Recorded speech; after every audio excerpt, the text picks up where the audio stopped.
RT পুলিশের বাইরে ভেঙে দিছে আমার এই আডু একটা তারেক জিয়ার সাথে প্রধানমন্ত্রী লাগে 1 সেকেন্ড কথা কব 2 মিনিট সময় চাই গেটে দাঁড়াইছিলাম এই গেটে কোনো আমার খেদাই দিচ্ছে যারা আওয়ামী লীগ ছিল আর আজকে বিএনপি সাইজে বইয়ে রয়েছে আমরা বিএনপি যারা বড় বড় নেত্রী আমাকে জিগাই না কেউ এর লেগে বলছিলাম আমি তারেক জিয়ার লাগে 2 মিনিট কথা বলবো কিন্তু আমার এই সুযোগটা কেউ দিল না।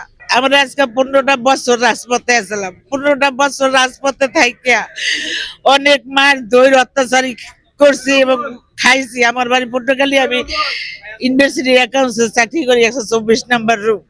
কিন্তু এত মায়ের দৈর আমার এই মেরুদণ্ডের একটা আড্ডি ভেঙে গেছে, আমার এই পায়ের একটা আড্ডি ভেঙে গেছে।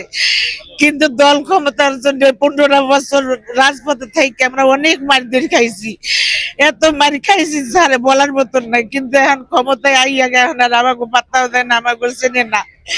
এই জন্য তারেক জিয়ার কাছে অনুরোধ করি, উনি দেশের একজন প্রধানমন্ত্রী, আমরা রাজপথে মহিলারা রয়েছি, এত কষ্ট করছে, সে আমাদের কোনো মূল্যায়ন করে না। আমার একটা নাতি পুলিশের মার সহ্য করতে না পারিয়া তারপর সে গলায় ফাঁসি দিয়ে মরছে। আমার এই মেরিডনের একটা আড্ডি পুলিশের বাইরে ভেঙে দিছে, আমার এই আডু একটা পুলিশের বাইরে ভেঙে দিছে।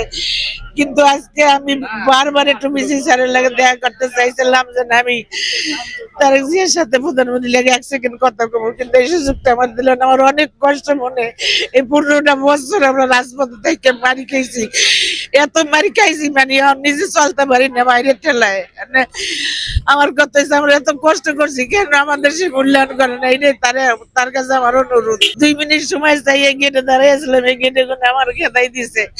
তাছাড়া আমি রমনাতে আগারগাঁও থানার একজন মহিলা দলের সভানেত্রী, তবু আমরা এখানে এসে কোনো মূল্যায়ন পাই না। কেন আমরা এতটা বছর রাজপথে থাকি আজকে কেন আমরা তাহলে যারা রাজপথে ছিল না, যারা আওয়ামী লীগ ছিল আর আজকে বিএনপি সাইজে বইয়ে রয়েছে, আমরা বিএনপি যারা বড় বড় নেত্রী আমাকে জিগাই না কেউ। এর লেগে বলছিলাম আমি তারেক জিয়ার লাগে 2 মিনিট কথা বলবো, কিন্তু আমার এই সুযোগটা কেউ দিল না। আমি আর দেখার জন্য সকাল তাই না দাঁড়াই রয়েছি, কিন্তু না, কোনোভাবেই একটু পাত্তা দিল না।